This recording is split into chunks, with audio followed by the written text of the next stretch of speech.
السلام علیکم ورحمت الله وبرکاتو. زه له فن انګلیسي زده کړې څخه ستاسو په وړاندې له یوې نوې موضوع سره حاضر یم.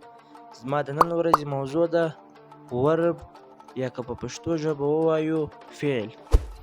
په دغه ویډیو کې به تاسو وپېژنئ چې آیا ورب یا فعل څه ته وایي. د ورب تعریف په انګلیسي ژبه داسې کوو: Verbs are the action words in a sentence that describe what the subject is doing. وای ورب هغه فعلي لغات دي یا هغه فعلي الفاظ دي چې په یوه جمله کې موږ ته دا راشي چې فاعل څه کوي، او همدارنګه دا ورب د یو جملې ډیره مهمه برخه ده. لکه په دغه مثال کې احمد is writing، وای احمد لیکل کوي. په دغه جمله کې احمد سبجیکټ او رایټینګ ورب دی، یعنی احمد فاعل او رایټینګ یا لیکل دا خپله یو ورب یا یو فعل دی. They read the book، وای هغوی کتاب وای. په دغه مثال کې they pronoun read ورب دی او book خپله یو ناون دی.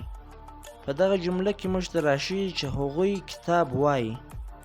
ریډینګ یا ریډ دا خپله یو ورب دی.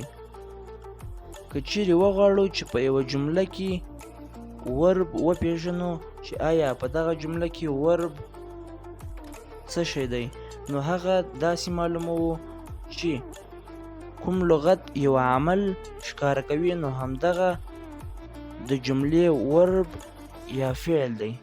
لکه she speaks English، وای هغه انګلیسي ژبه وای. په دغه جمله کې که وغواړو چې ورب معلوم کو، نو هغه لفظ پیدا کوو چې هغه یو عمل څرګندوي، یعنی یو عمل یا یو فعل څرګندوي. په دغه جمله کې she pronoun دی، speaks ویل دی، English انګلیسي ژبه یا ناون دی.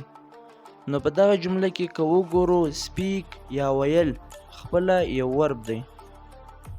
او همدارنګه په انګلیسي ژبه کې ډیر فعلونه یا وربز موجود دي چې له هغه څخه زه نن غواړم چې دوه فعلونه تاسو ته تشریح کړم چې له هغو څخه یو ترانزیټیو ورب او بل یې انټرانزیټیو ورب دی.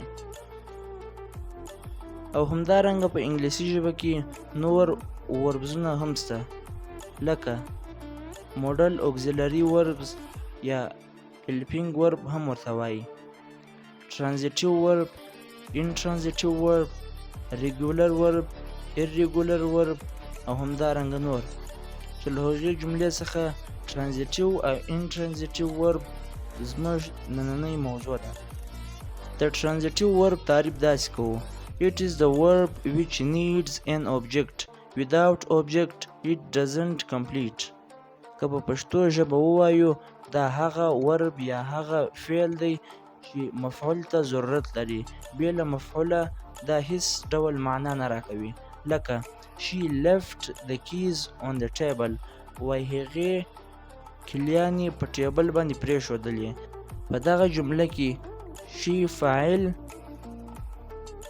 ټیبل مفعول دی، او په منځنۍ برخه کې یې لیفت پرېښودل دا خپله یو ورب دی، وای هغې کلیانې پرېښودلې په ټیبل باندې. په دغه جمله کې ټیبل مفعول دی. که چیرې داسې وویل سي she left the keys، وای هغې کلیانې پرېښودلې، نو په دغه جمله کې نه معلومیږي چې هغې چابیانې یا کلیانې چیرې پرېښودلې. نو د دې لپاره دې ته ترانزیټیو ورب وایي چې په دې کې مفعول ته ډیر ضرورت دی، پرته له مفعوله دا هیڅ معنا نه لري. او دوهم ډول یې انټرانزیټیو ورب دی چې د هغې تعریف داسې کوو: It is the verb which does not need any object. Without object, also it gives complete meaning. وای دا هغه ورب دی چې له مفعوله پرته هم معنا راکوي او مفعول ته هیڅ اړتیا نه لري. لکه The child weeps، یعنی وای کوشنیان ژاړي.